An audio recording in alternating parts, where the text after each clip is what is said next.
Welcome back. This week, it was announced that a 12-year-old Montgomery County student was responsible for several bomb threats targeting schools in Silver Spring, including Montgomery Blair High School, Oakview Middle School, and Silver Spring International School. Cary, 5 bomb threats were mailed to Montgomery Blair alone, and then county police, with the help of the MCPS IT staff, identified a 12-year-old as the suspect. But he's not going to be charged under Maryland Criminal Code. Is that a problem? It's a huge problem. I mean, you got to look at the basics here in the county. Montgomery County has 1 police officer for every 10,000 people. And that's what our goal is. In reality, we're 12% off from that. Most jurisdictions our size across the country have between 2.4 and 2.8 police per 1,000 residents, depending on whether it's suburban or urban.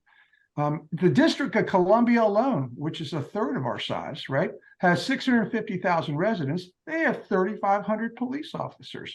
So when you burden the police with these nuisance bomb threats, which are not a reality, it not only costs money, but it takes away from their valuable minimal resources, their time, to investigate and address these issues.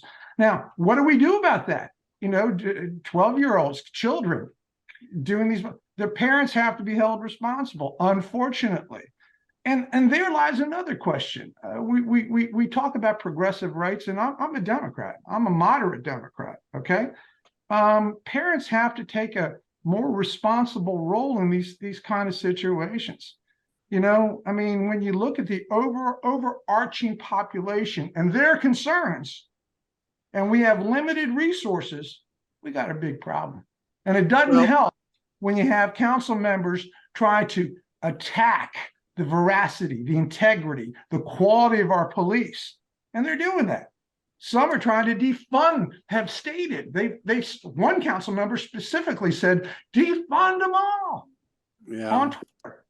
So the Maryland law has a quirk and is kind of quirky. It actually says that individuals under the age of 13 can't be charged criminally for victimless crimes. And as we've seen in the most recent carjacking incident in the District of Columbia, 13-year-olds, 12-year-olds, they are committing more and more visible crimes. In this instance, it's not really victimless. I mean, the whole school system was disrupted. Classes were closed. Other students were forced to not attend class. So, Laurie, is it just a quirk in Maryland law, or is society, not recognizing the fact that young people, even under the age of 13, can really commit and do terrible things?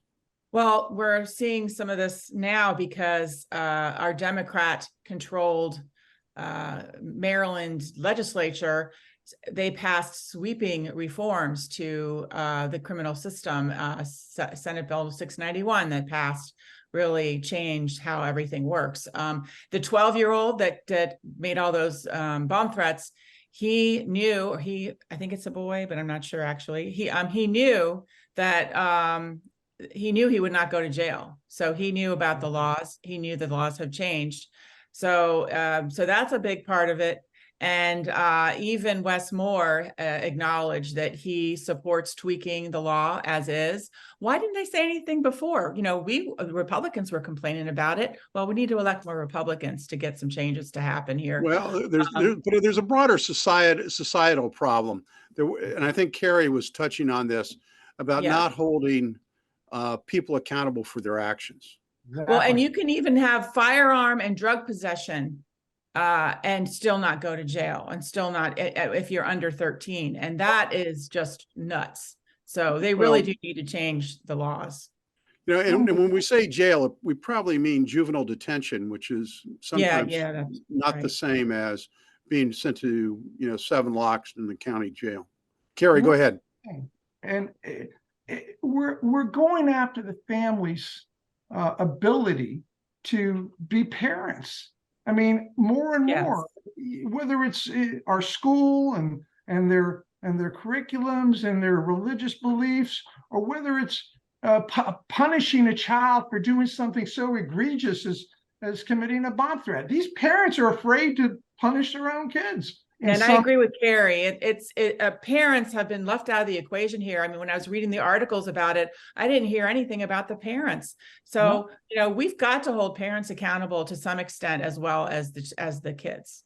Well, in some instances, as we saw with the carjacking in the district just recently, the mother of the 12-year-old who participated in the carjacking turned her son in when she realized that he was involved. So you're right. I think on all levels we need greater responsibility and greater parental responsibility.